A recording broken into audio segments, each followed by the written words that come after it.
Selfie पे हाथ हो पीछे पीछे पीछे। जब से ये बात करनी पड़ेगी कि जब से बीजेपी की सरकार आई है नौकरियां खत्म हो गई जी, नौकरियां नहीं है। अब ये मनीष क्या है, पढ़े लिखे नौजवान के सामने संकट है। जब महंगी पढ़ाई हो जाए, एडमिशन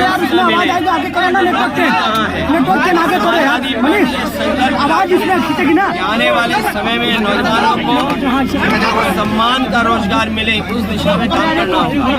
और ये कॉन्सेंस थी तो बीजेपी की दो सरकारों का विकास, नीचे करिए, दो सरकारों का विकास।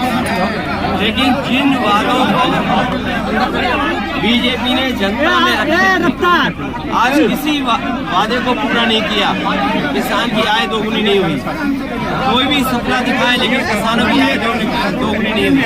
जो लोग ये कहते हैं विकसित भारत बनेगा, क्या बिना किसानों की आय बढ़े विकसित भारत कैसे बनेगा?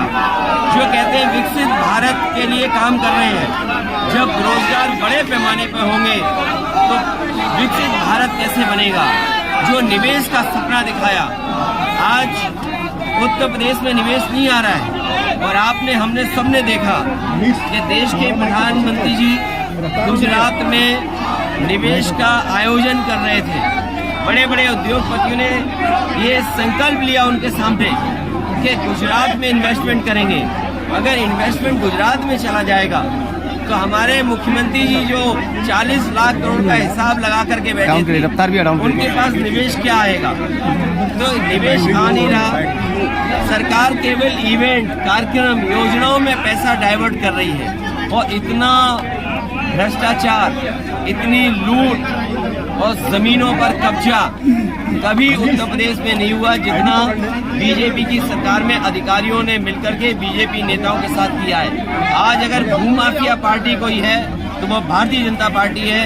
कोई भी जिला उठा करके देख लो, वहाँ की रजिस्ट्रियाँ उठा करके देख लो, अगर सबसे ज्यादा जमीनों का कारोबार, जमीनें कब्जा करने का काम अगर किसी ने किया तो भारतीय जनता पार्टी ने। अखिलेश जी, आपने एक एक्स पे पोस्ट किया कि उदारवादी और कट्टरवादी भारतीय इतिहास में ऐसा देखा गया है और इसी रुक नहीं पा रहा है, इसका क्या अर्थ है, थोड़ा समझा दीजिए। बाबा साहब भीमराव अम्बेडकर जी जातिवाद को लेकर के जातियां खत्म हो, और एक समय ऐसा भी था कि बाबा साहब भीमराव अम्बेडकर जी एक सम्मेलन में जाना चाहते थे, लेकिन सम्मेलन में उनको जाने से कुछ न कुछ ऐसा हो जाता जिसकी वजह से सम्मेलन कैंसिल करना पड़ा।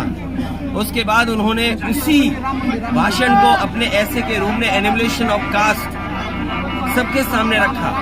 इसी तरह डॉक्टर राम मनोहर लोहिया पूरी जिंदगी भर इस बात का प्रयास करते रहे कि जाति खत्म हो, जातियां टूटें।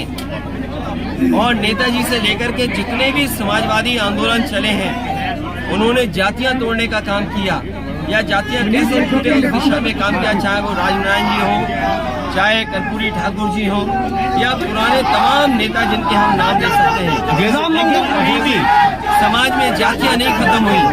जातियों का भेदभाव ये भारतीय जनता पार्टी ने बढ़ाया है और जानबूझ करके विपक्ष के लोगों को अपमानित करने के लिए तमाम तरह का प्रचार चलाते हैं। जो निमंत्रण देने का मामला है, निमंत्रण भगवान का कौन कैसे दे सकता है? भगवान तो जिसको बुलाते हैं वो अपने आप से चला जाता है। इसलिए पॉलिटिकल उससे क्या लाभ मिल जाए, क्योंकि आय दोगुनी बता नहीं सकते, नौजवानों को नौकरी दी नहीं, चरम सीमा पर महंगाई पहुंचा दी, चरम सीमा पर भ्रष्टाचार बढ़ा दिया। उनके पास जवाब क्या है? इसीलिए इवेंट के बहाने हर चीज को वो भुलाना चाहते हैं।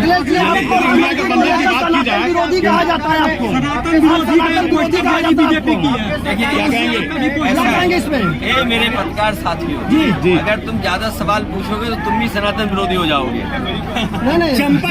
चंपत राय कह रहे हैं। एक मिनट भैया, मेरे पत्रकार साथियों, आप अपनी